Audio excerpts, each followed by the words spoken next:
Come and listen to my story about a man named Jed. A poor mountaineer barely kept his family fed. And then one day he was shooting at some food, and up through the ground come a bubbling crude. Oil, that is, black gold, Texas tea. Well, the first thing you know, old Jed's a millionaire. Kinfolk said, Jed, move away from there. Said, California is the place you ought to be. So they loaded up the truck and they moved to Beverly Hills, that is, swimming pools, movie stars, the Beverly Hillbillies.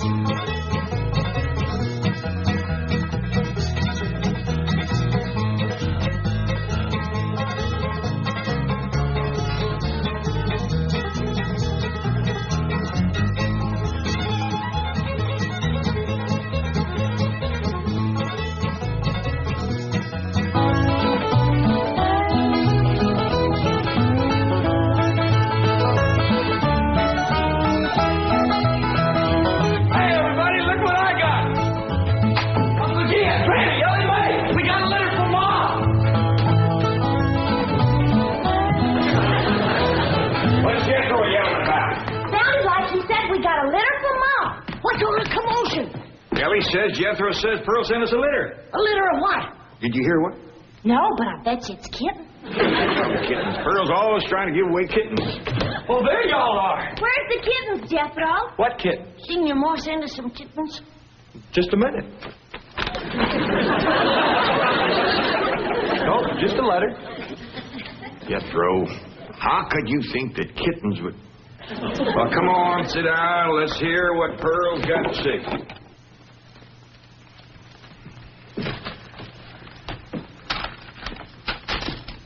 Dear son and kinfolk, I take pen in hand to say we are all fine back here. How are you all out there? Just fine, Pearl. That's right. Jethro, I hope you are making good marks in school out there. Ma thinks I'm going to school. Are you in the 5th grade like you would be here? Doggy, Jethro, I clean forgot about putting you in school. We're going to have to get you started today. Can I go too? Well, no, I think Miss Hathaway's got plans to put you in some girls' school. Can I go too? Jethro, I just said it was a girls' school. That's why I want to go. I like girls. I don't. Let's get finished with the letter. After that, we'll take care of school. Your sister, Jethrine, had a narrow escape. A city dude tried to take advantage of her. What does that mean, Paul? Well, that's, well, Granny will explain that to you later. Tell us more about the city dude, Jethro. His name is Jasper He. Jasper He? That's a funny name. Oh, there's a dot in there. His name is Jasper. He wears patent leather shoes and spats on them. Don't sound too neat, does he? He seen your sister at the cabin when I went there to keep an eye on it for Cousin Jed. I know what Pearl went there to keep an eye on. At Mr. Brewster. Well, Granny, Pearl's a widow woman. She got a right to look. I ain't knocking it. I got my eyes open myself. At first, I thought the city dude worked for Mr. Brewster, so I drove back out to the cabin to give him a piece of my mind. I could put a bug in that Mr. Brewster's ear. Look out for feathers. Feathers? The more Pearl has her eye on a man, the more feathers she sticks in her hat. That's right. 3 and 8 came in flowing 2,000 barrels a day. And it looks like the new strike's going to be even better. There's no doubt about it. This is one of the richest pools we've ever hit. Yep, everything from here is good news.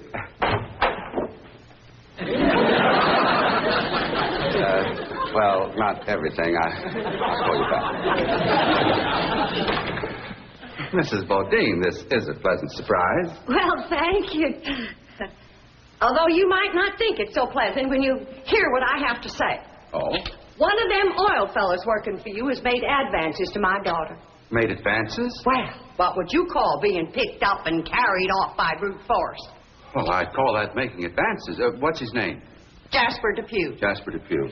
I ain't seen him myself, but from what Jethro tells me, he's a pretty slick article. Well.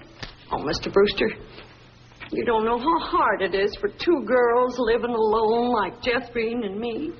You see, my son Jethro's in California with Cousin Jed, leaving us no man to protect us. I'm a widow woman, you know. I guess wherever you have two unattached girls living alone, there's bound to be trouble. Especially when the girls are the kind that men call lookers. Did you say his name is Depew? Jasper Depew. Calls himself Jazzbo.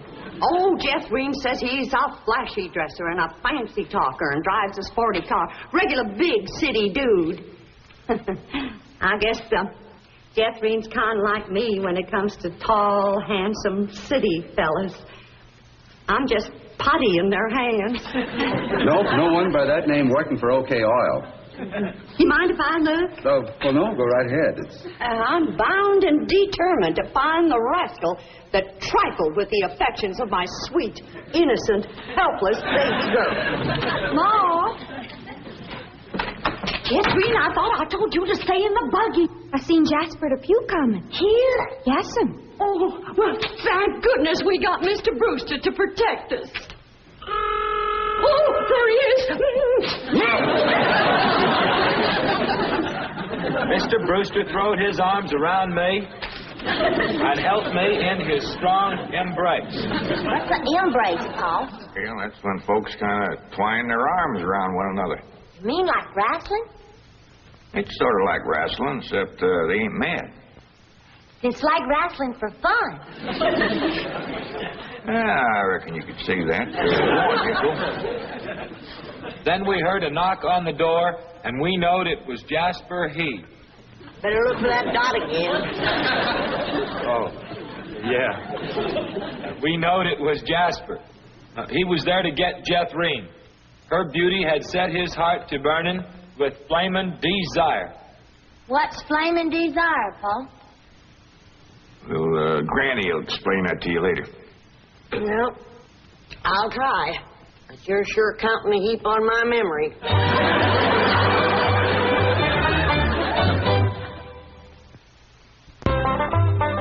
Read on with your Mo's letter there, Jethro. Yeah, it's getting good. One city fella's got his arms around Aunt Pearl, and another's waiting at the door to grab Cousin Jethrine. My only thought was to save my daughter, so I tore loose from Mr. Brewster's embrace. I saw Jethrine heading for the door, so I quick throwed myself betwixt my child and danger. Sweet innocent Jethrine, not knowing better, let that rascal in. He went right to sweet-talking in a voice smoother than fresh churned butter. Hello again, you great, big, beautiful lump of sugar. I brought you something all the way from Eureka Springs. Genuine orchids growed in a hothouse. And this lovely young girl must be your sister. I'm her ma. No. Yeah. Well, for Jethrine's beautiful mother, a little gift of genuine French imported perfume all the way from Paris, France. Oh, well, you had an order. Oh, my goodness. Genuine Paris, France perfume. Look at that French writing on there. That says, "Ah, d'amour." That means, oh, love. Ain't he a sport, Ma? And for Jethrine's handsome father, a genuine cigarette case, silver. Thank you, but I am not Jethrine's father. No, Mr. Brewster ain't my husband. He's just a friend. Well, any friend of Jethrine's beautiful mother is a friend of mine. This is from old Mexico and hammered out of solid silver by the Aztec Indians hundreds of years ago. That brings up an interesting question. Why would the Aztecs make cigarette cases when they had no cigarettes? That is an interesting question.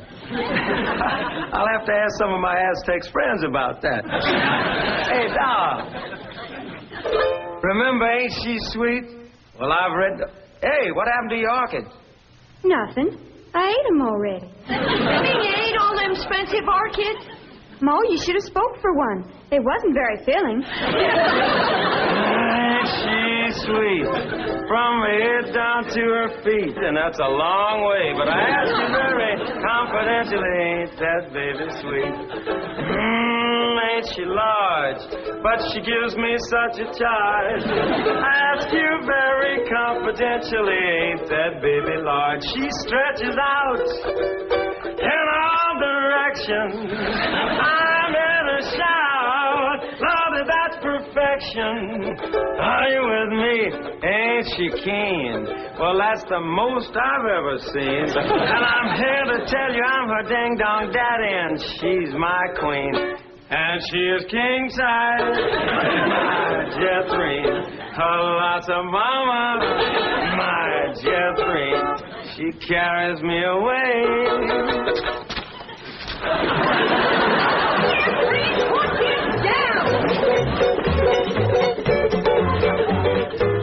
So your sister Jethrine has got herself a steady fella now. He says he is going to ask for her hand someday. I hope he will take the rest of her, too. Ha ha. Give my love to all and be a good boy. I am going out now to mail this letter and get some more feathers for my hat. As ever, your loving mother. Sure nice to hear from Ma.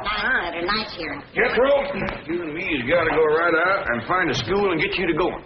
Granny, you pack up a nice lunch for Jethro to tote along. How about a big mess of poke greens and chitlins with some pole and a big pot of sorghum to dip it in? Fine. Oh, Granny, it don't have to be that fancy. Some of the other boys here in Beverly Hills might not have it so good. They go to complaining to their folks. Let them complain. It ain't gonna hurt none to raise their standard a little. I'll get the truck, Uncle Jay. Paul, please let me go with Jethro. I can help him fight if the big kids in the 5th grade goes to picking on him. I know for sure that Miss Hathaway has got other plans for your schooling. But with Jethro gone, I won't have nobody to play with. Oh, yes, you will. I just remembered something. Mr. Drysdale's stepson is coming home for Thanksgiving. And he's going to be living right next door. And you can play with him. Mr. Drysdale gave me some pictures of him. Here's some pictures of Sonny. That's what they call him, Sonny. He's been going through a lot of schools, and you ought to know some real good games to play. Ain't he something? Yeah, but what? Well, he's a boy. Are you sure? Elly, just because he's wearing. Well, there's Jethro. Now, you keep thinking about how much fun you're going to be having with him right next door. You know, he does kind of favor that movie actor, Rudolph Valentino. Here's Jethro's lunch. I didn't have time to fix much, but it'll hold him till he gets home from school. I got a little surprise in there. I've been saving it for a special day, and I reckon this is it. What is it, Granny? Deviled hawk eggs. Doggies. Makes me wish I was going to school.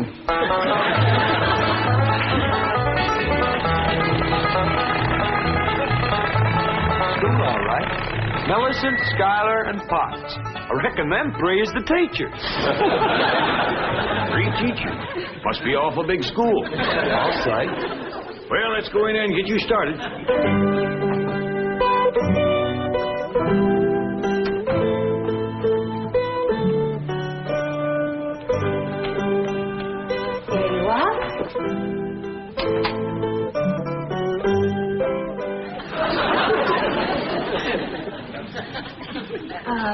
May I help you?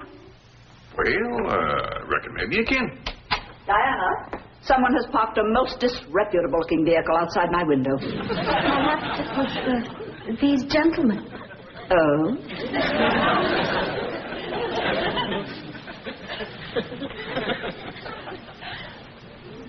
Yes? What is it you wish? Well, I'd like to get my nephew started into school. Here? Here's all right if you got room for a desk and his lunch basket. My dear man, this is a most exclusive private school. The tuition is quite expensive. Well beyond your means, I'm sure. Does that mean it costs a lot of money? That is precisely what it means. Well, I can pay you if it ain't over $25 million. 25 million? Yes, ma'am. That's all I got. Dollars? Yes, ma'am. In cash. Yes, ma'am. This is obviously a practical joke perpetrated by one of my envious competitors. What is your name? Jed Clampett, ma'am, and this here... And you expect me to believe that you have $25 million? Well, no, not on me, ma'am, but my neighbor, Mr. Drysdale, he's keeping it in his bank for me.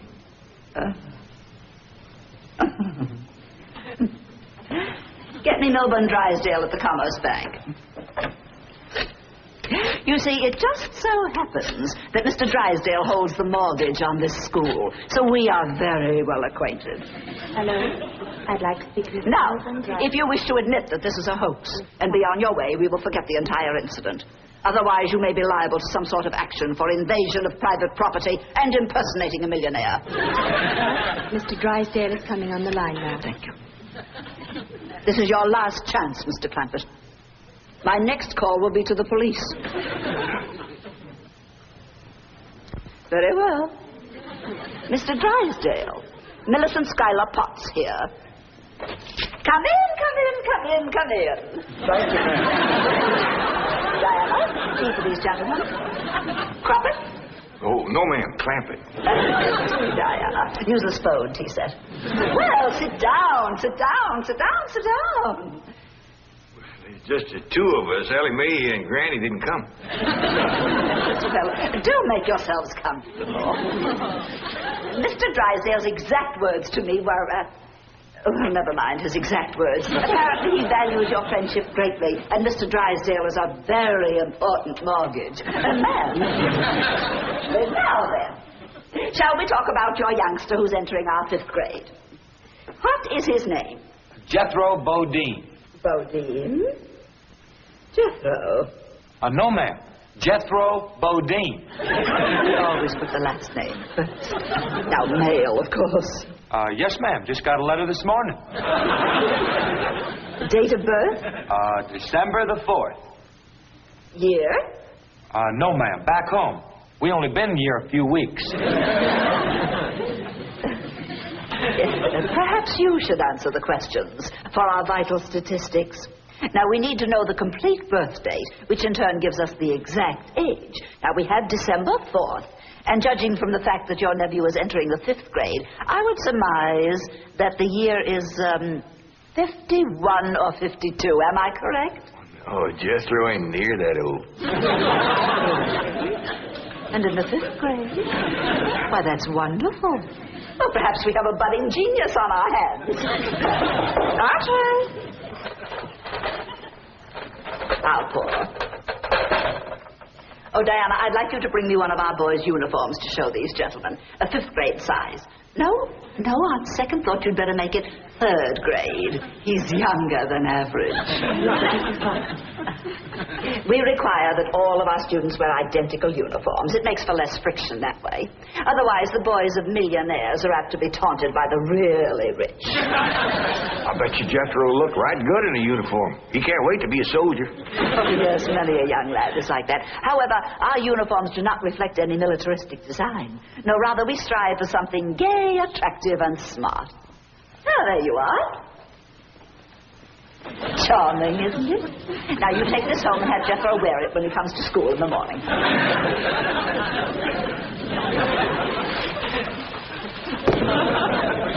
Wear this? Afraid Granny will have to make considerable changes in this before it'll fit Jethro. So tiny? Ma'am. And in the 5th grade? Well, the boy must be a genius. Well, you may be very sure that we will bring him out. Where is this? He'll bust out. Now then, how do you gentlemen like your tea? We don't know, ma'am. We ain't tasted it yet. Oh, you are the fun-loving one, aren't you? Yes, ma'am.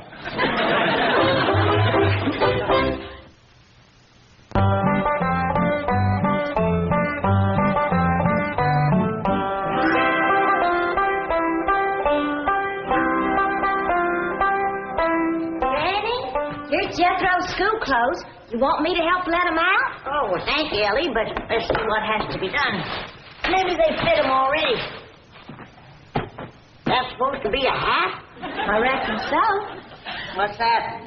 Well, Jethro said it stands for POTS. Pots? That's the school he's going to. Pot scoop. Hell, he'll be learning a good trade. If there's something folks always needs, it's pots. Jethro can make you some dandy new ones once he catches on to it. And Sam Hill is supposed to wear that. Well, Jethro, I reckon. Jethro couldn't have wore that at 3. Paul said it'd take some letting out. Letting out? There ain't enough seams in the whole world to let that out. How's it going, Granny? Are you getting my uniform already?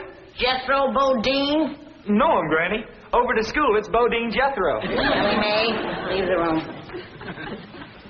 Ain't you got no shame running around here in your underpants?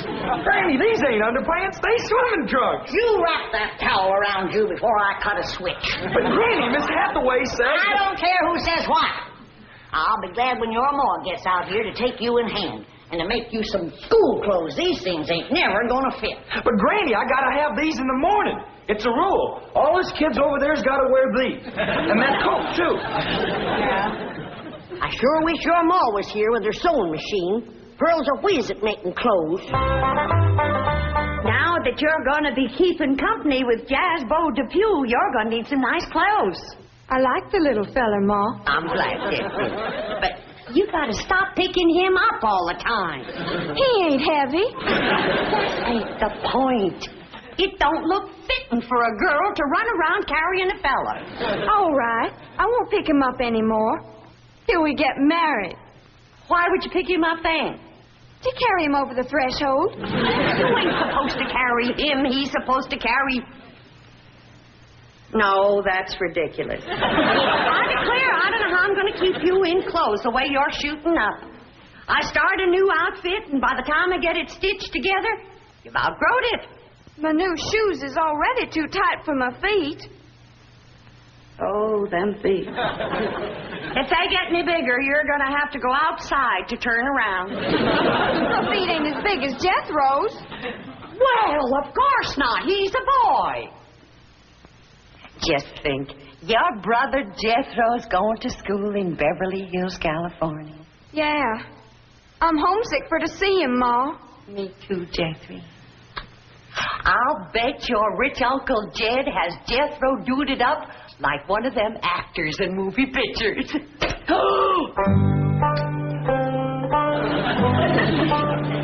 I can't understand these Beverly Hills schools. Wearing that uniform ain't gonna make you no smarter.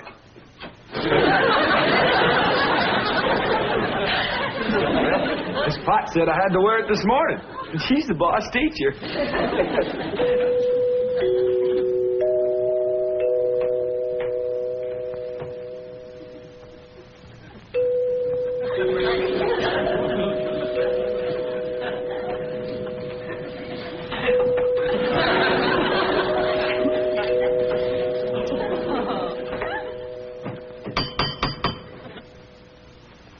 Jethro ain't right.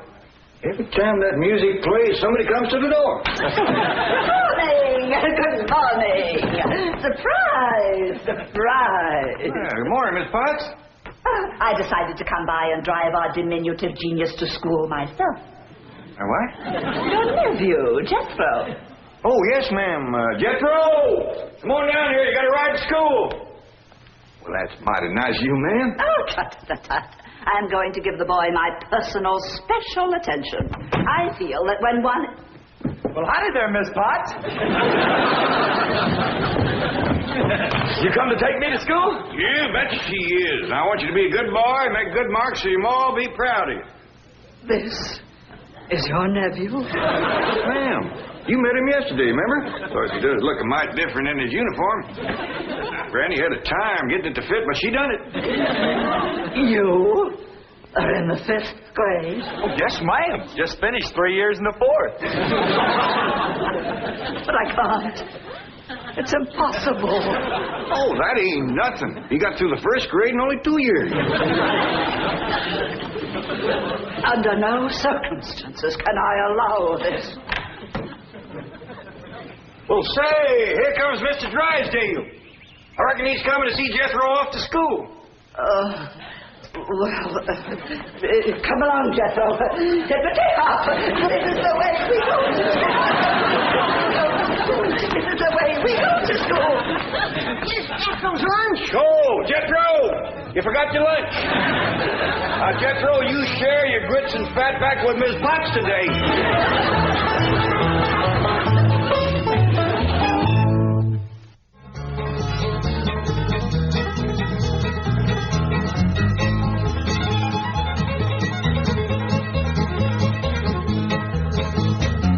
It's time to say goodbye to Jed and all his kin. They would like to thank you folks for kindly dropping in. You're all invited back next week to this locality to have a heaping helping of their hospitality. Hillbilly, that is. Set a spell. Take your shoes off. Y'all come back now.